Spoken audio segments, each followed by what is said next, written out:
Carson Wentz. Listen, we talk about the Eagles being a great offensive line. Clowney had a coming out party against San Francisco last week. Hey, Reed does the same thing. These guys get after it. Can the Eagles up front give Wentz enough time to complete passes and not take sacks? And then one more in a huge NFC showdown. Packers 49ers. What do you watch? Love this. Was the 49ers best defense in the league? Aaron Rodgers, incredible pre-snap, using the cadence to get tips on how San Francisco wants to play him, and then can he go and take advantage of it? He does as good a job as any quarterback I've ever seen use the pre-snap reads, using cadence to be able to go take advantage of defenses. That's going to be fun to watch. And that is Saturday on Sunday. In the meantime, let's change it up now to Saturday on Thursday. Oh, I see what you're doing, Greedy. Because there is a huge game on Thursday night. Texans, Colts, very big game in the AFC South. Jeff, Saturday, what are you keeping an eye on? All right, Frank Reich just came out and talked about his defense being legit. We always talk about their O-line, but Indy's defense has played lights out. Here's the thing. Deshaun Watson against cover 2 is the 23rd rated quarterback. What does Indy run? The most in the NFL? Cover 2. They had 2 picks against Deshaun Watson before. This is a tough matchup for Deshaun. You have to be patient. You got to have hole throws. You have to have all those kinds of things. Can he be patient against the Colts defense? That's going to be fun to watch. And Nick, he's coming off obviously what was a really tough day against Baltimore last week. I'm not giving up on Deshaun Watson as my MVP, but it's not looking good right now. Do you buy either of these teams long term? As we look at the AFC, everyone likes New England, everyone loves Baltimore. Right. Are either of these two teams a legit Super Bowl team?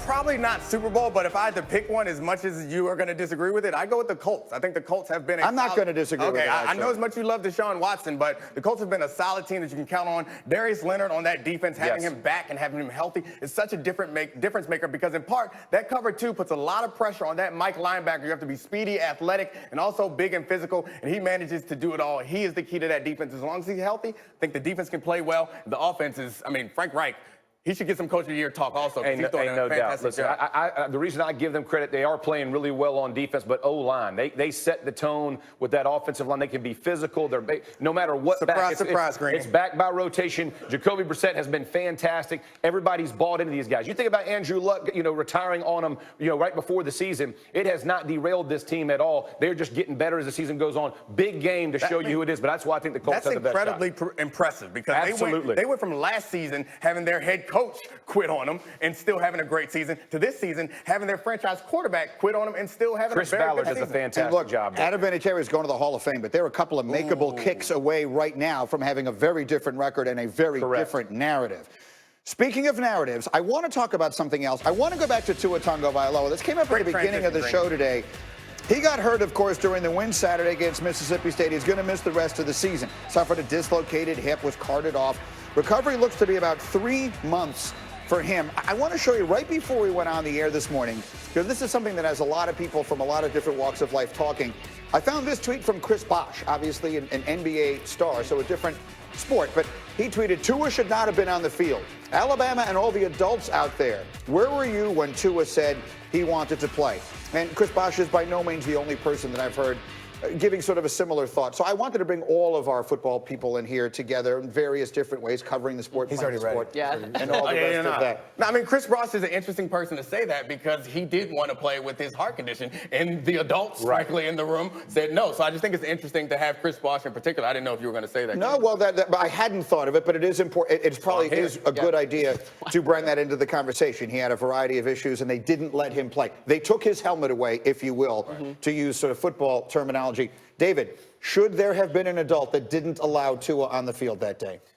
First of all, that's a tough decision to make, and you have to be in the locker room to make that decision. I wouldn't have played Tua. I wouldn't have. I said that on Saturday on College Game Day, and I stand behind it. The more disturbing part to me is when you're up 35-7 on Mississippi State, who can't score? They can't score. Okay, they can't. At some point, you look at each other and you're like, all right, that dude hasn't been healthy. I need to take him out of the game. This game is in hand. That's the bigger question. I'm fine if you played him, but once you got up 21-28 in the first half, I think you have to shut him down. You have to get him off the field. Jeff, your comments this morning were interesting. Yeah, I disagree. I mean, here's the thing. Nick Saban has a way of doing things. Every coach does. Every head coach has a way of doing it, right? He played the week before. He's going to come back. He's going to play this week. You do have a huge lead. I agree with that. Ultimately, you're going to play him through the first half. You can work on a number of different things. I played with Peyton Manning for a long time. Franchise quarterback, played with Aaron Rodgers.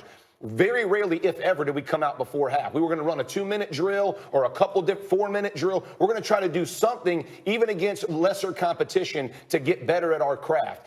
If you're going in a game playing, you're not thinking about taking that kid out before the half. I'm just saying. He played the week before, but he limped through the week before. And I agree with that. He wasn't if healthy. You didn't want to play him at LSU, I'm with you. Like, then it makes sense. But you did play him, and then you played him the next week. So in my opinion, to lay it all on Saban in that decision, it's much deeper than that. If the medical staff cleared him and he played that week and he's playing this week, I think it's harsh to go at one guy about, hey, should he have? Because you're never going to think of the hip, man. Like, this is awful. Like, he's a fantastic football player. I wish him the best.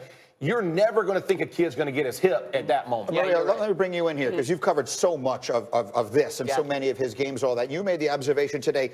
Tua has really almost never been healthy. Yeah, right? and he's never had time to come back from an injury. I keep saying that. I mean, after the ankle injury, he had about 25 days until he had to play in the college football playoffs, and the same thing happened returning in time for LSU. Now, that being said, I think absolutely no one is to blame. I think the Alabama athletic training staff does an amazing job, a phenomenal job of making sure that their athletes are healthy, and these are some of the things you can't avoid. Dylan Moses hasn't been able to play all season. He's missing his junior season because he tore his ACL in practice. But I think what we have to remember in this moment is when we start having conversations at the end of the season about guys not playing in bowl games or people not wanting to do this and that, this is why. Yeah. Because there's millions of dollars on the line, and it could happen at any time. Get Paul in here. What are you hearing from the folks who live and die with this? Well, first of all, let's not act like Nick Saban drove up to a hospital and ripped this guy out of a hospital room and put him in the game. He didn't. A couple of people had to sign off on this.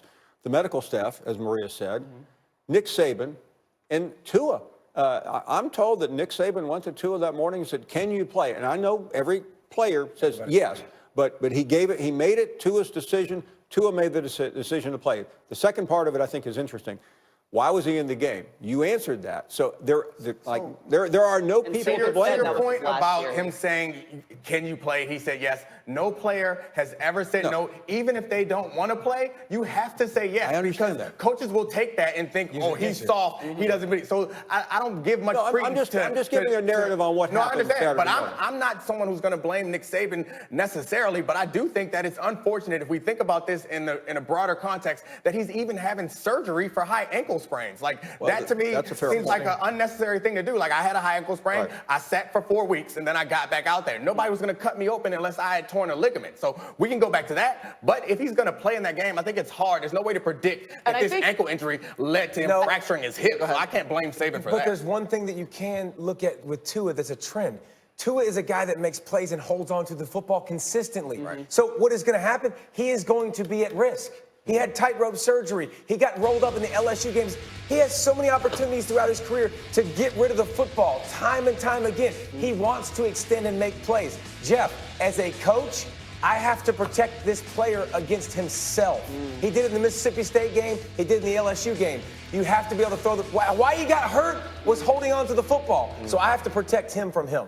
Yeah, I was just going to say that we've seen it happen time and time again to athletes where an injury compounds into a bigger one. We saw it with Kevin Durant in the finals. I mean, it's just something that happens. Your body's trying to compensate sometimes, and you end up doing something much more strenuous or much worse when you're out there. Because he didn't want to fall on his ankle. Correct. Or usually you brace on your ankle. Now he falls on his hip, and things get worse. So much of this has to also be remembered in the context of Tua being the potential number one pick in the draft, and the notion that maybe he was too fragile before this happened. Maybe there was pressure on him in his own mind to be on that field, Paul, so that NFL teams didn't look at him as fragile. I think there's some of that coming from the family, but let's not forget who the head coach is. I don't want anybody to get the wrong idea that Nick Saban's a nice guy. Nick Saban cares about one thing: winning the football game, and unfortunately, in this case, Tua is a victim of that. Yeah, I mean, and fortunately, at least fortunately in this case, we have eyes on it because it's Tua. There's so many other guys, that have so much less power and influence in this situation that are putting themselves in these situations and dealing. Maybe they don't go to the NFL, but they are dealing with these long-term health issues without health care going forward because technically they're not employees. It's the first guy that's been bigger than Nick. Tua. You say Tua at Alabama, it carries a lot of weight. It's always been Nick. Dude.